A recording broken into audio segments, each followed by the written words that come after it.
What's up, guys, everybody? Bahroo here with Gothalion, and today we want to talk to you all about something in regards to the endgame of the pre-sequel. I know Goth had a real talk, and he touched on a lot of different aspects in the pre-sequel, but we kind of want to dig a little bit deeper this time. Yeah. There's a lot of stuff that could be fixed, but there's a few specific things that we think are sort of glaring issues with Endgame. And I know a lot of people are saying, well, you know, we're still in the vanilla of the Endgame, but you know, we're kind of thinking about this compared to the vanilla of Borderlands 2. Yeah, the vanilla in Borderlands 2 lasted us a very... it lasted us more than a couple weeks. I mean, some people can argue, you know, pre-sequel can last you a very long time, but I went back and counted how many legendaries you can't farm. You simply cannot. And, like, there's all these different... why can we not grind shields? I don't know. It's like, you can't get that, but you can get it from a vendor.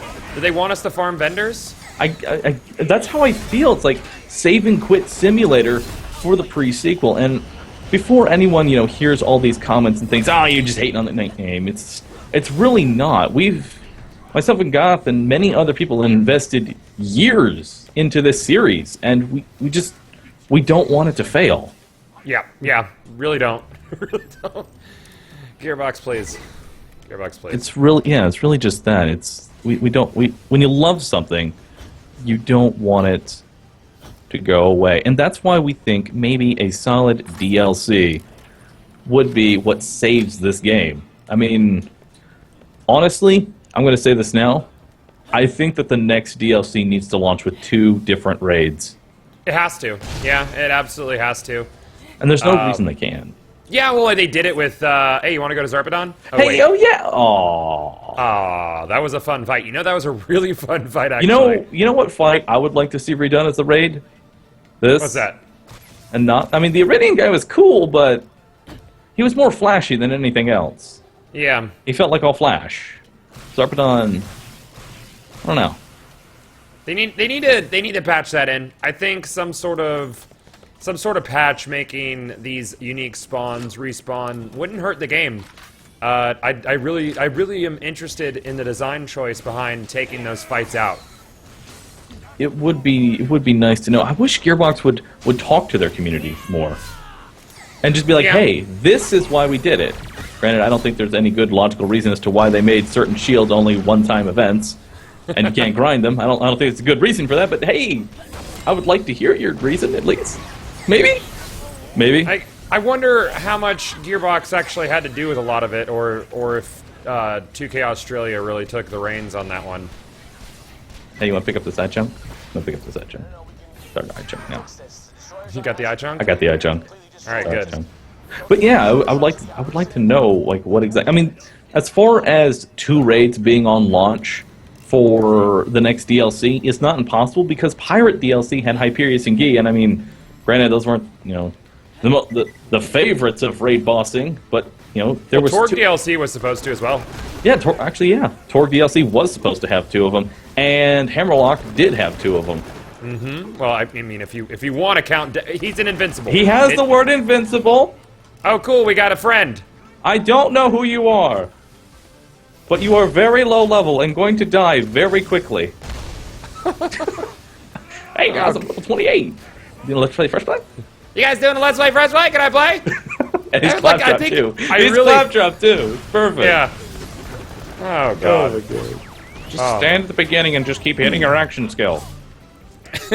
So what would you do as far as the loot shit? How would you fix that going forward? Going forward, I would like to see obviously, all the characters that drop the unique loot respawning. That is something that is very major and has been a staple of the Borderlands series since the beginning. Every single boss, both in Borderlands 1 and Borderlands 2, respawned if it dropped something unique. Everything. Hey, look who it is. Oh my god, I wonder if he's going to drop the... Let's see him not drop it. You know what they could do with him? What could they do with him? They could have him, after you complete the mission, respawn as a Lost Legion Power Suit Pro. And it's like a really strong Power Suit guy. I'd be okay with that. Unsurprisingly, he did not drop it, but he did drop his echo recorder. Ah, yeah, I'm gonna get that. Hey, oh shit, we already saved. Can't alt F4. Well, that opportunity is now gone forever. Ah, shit. And that's just not okay with... I mean, like we said, you know, if I want to go fight, you know...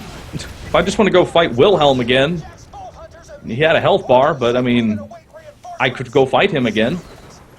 Now, there's one thing I want to bring up. In the Hyperion Hub of Heroism, there's a random spawn called Corporal Bob. What is this guy doing? He's in the roof. There he is. Oh, there he is. Hey, you know, he's just checking the lighting fixtures. That's good. But I mean, there's a random Bob. spawn named Corporal Bob, and why can't they? I mean, let's you know, I think mix your Power Suit Pro idea with the Corporal Bob. You know, after you've beaten him, he'll just be a random spawn somewhere in the lunar launching. That way, you got to search for him every time. And that would be really cool. I would like that. That adds to the Borderlands nature of chance, fun chance.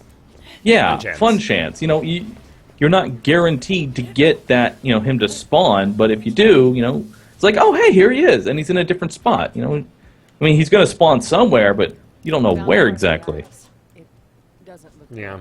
That would not be a bad system. 2K Australia. I feel like we need to talk to 2K Australia rather than Gearbox for a lot of this.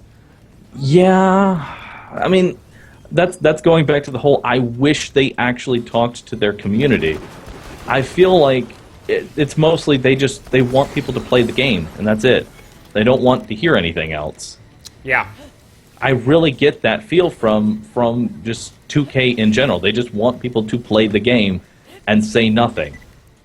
Do you feel like they were banking on a feeling of nostalgia with returning legendaries? I think they were, and I think that it went way too far on it. Having one, like Borderlands 2, let's see, how many were returning legendaries? I mean, you had the Bitch, the Invader, and the Skullmasher. Yeah. And that's really about it, isn't it? I think so. Maybe one or two more? Not Aren't like the 17 ones that's in pre-sequel. Yeah. Is the majority new or old? Majority is old. Majority is old. I mean, there's more uniques, obviously. Yeah. But the majority of the legendaries, which is arguably what the majority of time spent in pre-sequel is spent farming for, are all returning legendaries. Mm-hmm. Not a single one is like brand new. And some of the new ones are just reskinned with a different element. I'm looking at you, Fatal, and Cryophobia.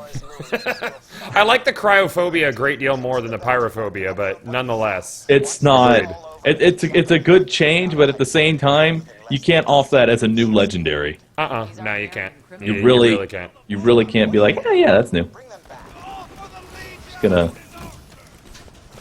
Just gonna...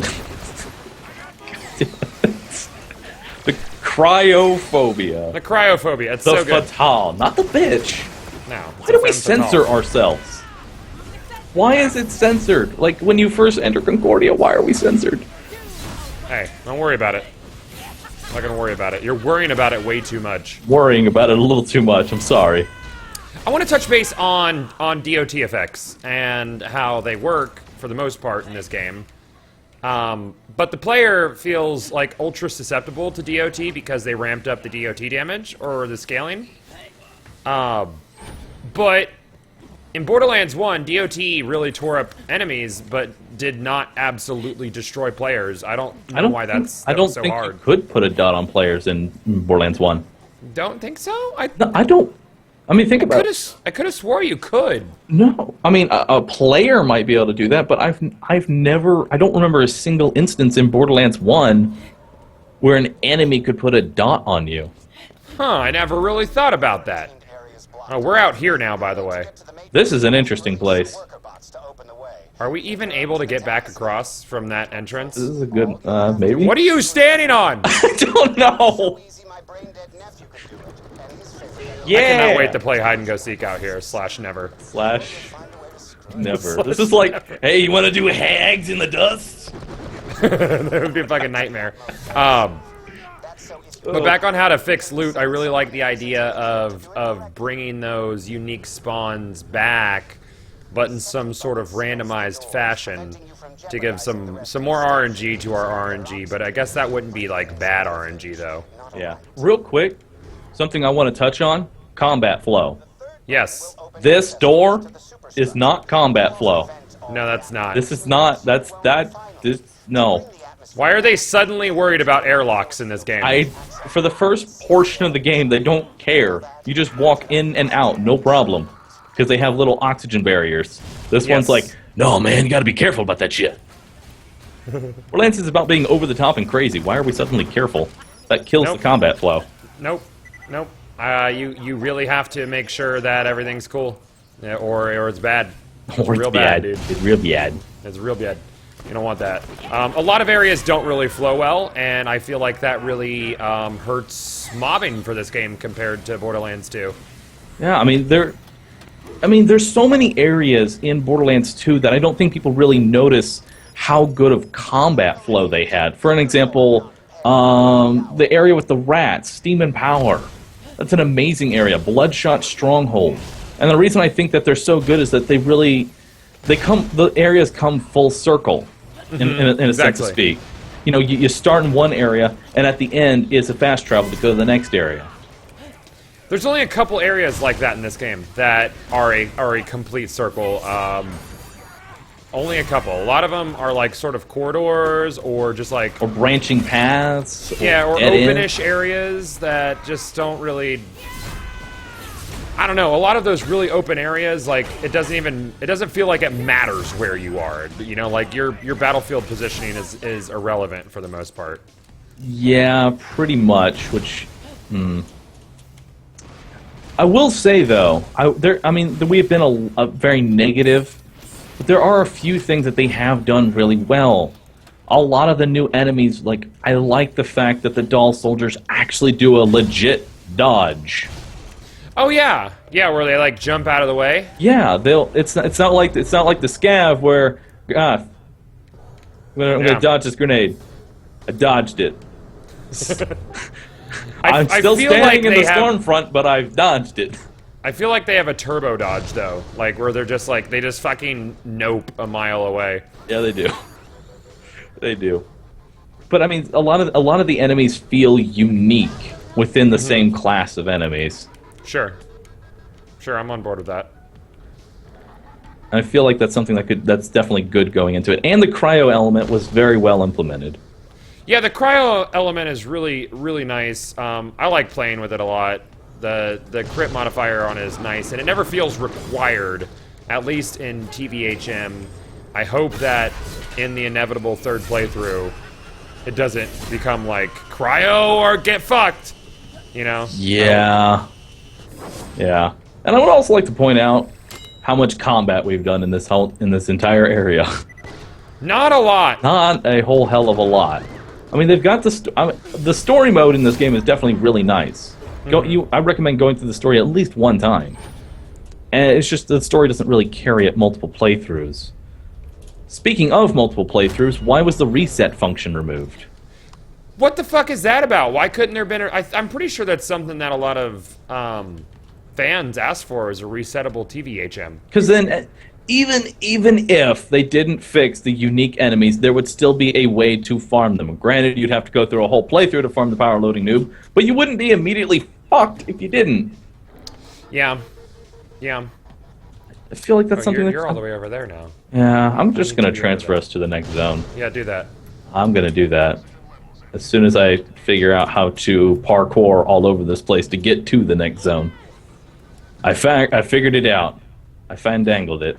So, enough complaining about what we don't like, because I do like the game. I've expressed that I'm not in love with the game yet, but I very well could be with the right DLC and changes to the end game. I still like it. It's still Borderlands. I still enjoy playing it, but it doesn't appeal as much as vanilla mode on Borderlands 2 did, by far. But how we could fix it with DLC, how could they implement oxygen into DLCs? I really don't want to stay on the moon anymore. I mean, I honestly, I like the idea of oxygen. I really do. But there's areas like the current, like the one we're in right now, oxygen doesn't even serve a purpose. It's like, I kind of wish they would just remove this whole like really awkward, not real gravity thing, and just let us kind of fly around. That's something I want to have in the pre-sequel. I mean, I'm just gonna go ahead and say it. I mean, oxygen doesn't feel like it is ever necessary. I never feel the necessity of oxygen. Yeah, I can agree. I feel like perhaps they could have explained it within the indoor areas, like you needed oxygen as a combustion for some sort of jetpack, because that would make sense. That's what I'm thinking. Like, moving forward into the next game, I still want double jump. I think double jump should be a staple of Borderlands. I think it should be less floaty and more Titanfall-y. More like an actual double jump. Like you jump twice, type deal. I would like to see some that, sort of but thruster thing. Maybe instead of oxygen, a fuel system. Fuel system would be great. And it would work the exact same way. Only you wouldn't need to breathe the stuff. Just if you want to double jump, you need fuel. And that makes a lot of sense. Same way. And we've already shown how hard it is to actually run out of oxygen. And what happens when you do? Yeah, it's irrelevant. Yeah, it's just a arbitrary little thing that gets thrown on you. Yeah. But moving forward, you know, like you said, let's stop focusing on what's wrong with the game.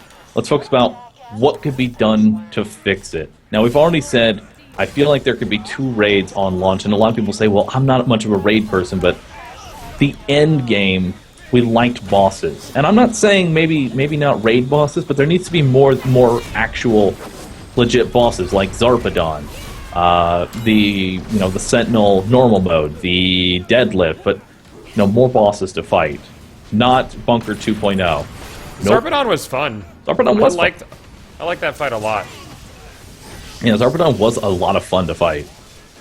I don't know why you couldn't, because it was basically 2 fights in one. Yeah. That's what I really liked about it. It was 2 fights, not 1.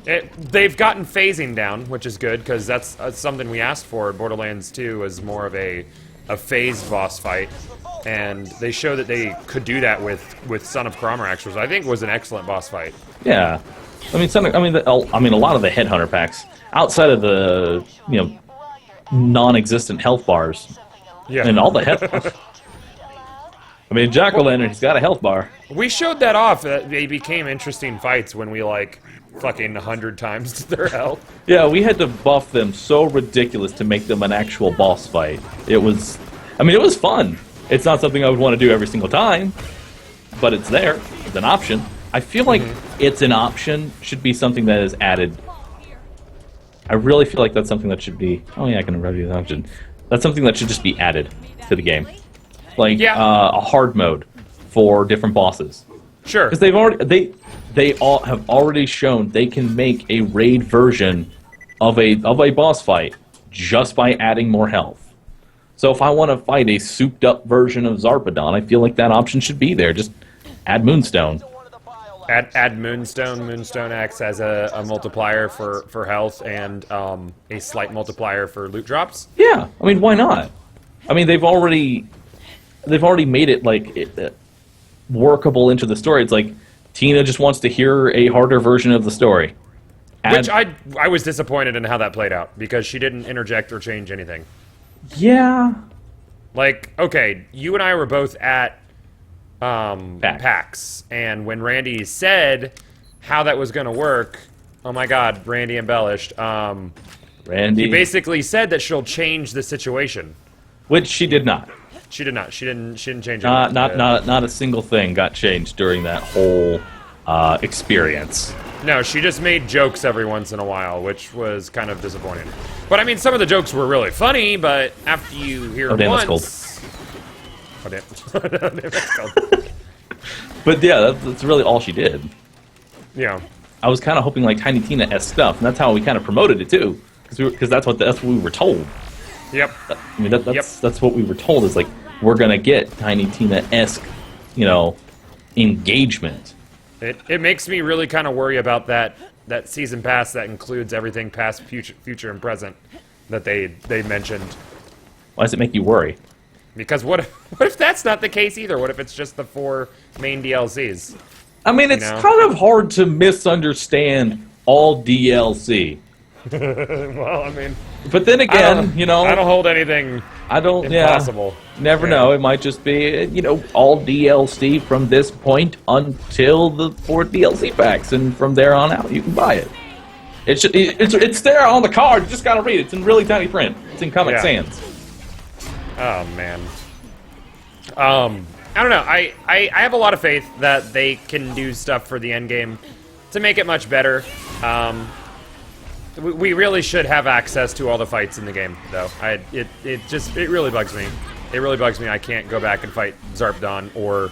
What's the first guy's name? The Flame whatever? Flame Knuckle? He drops the Nukem. He drops the Nukem. It hurt my heart to say, this is a one-time encounter, and the only way to get a level 50 version is via the grinder. It hurt my heart to say that. Yep, because it's adding way too much RNG with the grinder. The game basically becomes a vendor and Alt F4 or dashboard simulator, which is not what we want from this. We want it to be something where you go in and you're like, all right, I'm gonna farm this guy, and I'll maybe get it. But I don't know, man. There are a few changes I would like to see added to the grinder. Okay. All right, so you've already got the whole, you know, the purple weapon is going to be your base, right? Sure. Why can't they also add it? The purple and the manufacturer will also help into that. Like, yes. That way. I think the accessories on the weapons need to play a part in it as well. Yeah, like if I throw in a launcher with every single one of them having mag size increase, maybe I want a mag size increase launcher. Yep. Or, you know, if my gun is primarily bandit parts, it will prioritize bandit parts. I feel like that's how the grinder should work, and that it should prioritize everything that you throw into it. Everything should matter, because that would leave you to not just farm thingies, but specific thingies. Yeah, it's like, you know? Man, I want some Malawan. I'll go grab some cryophobias.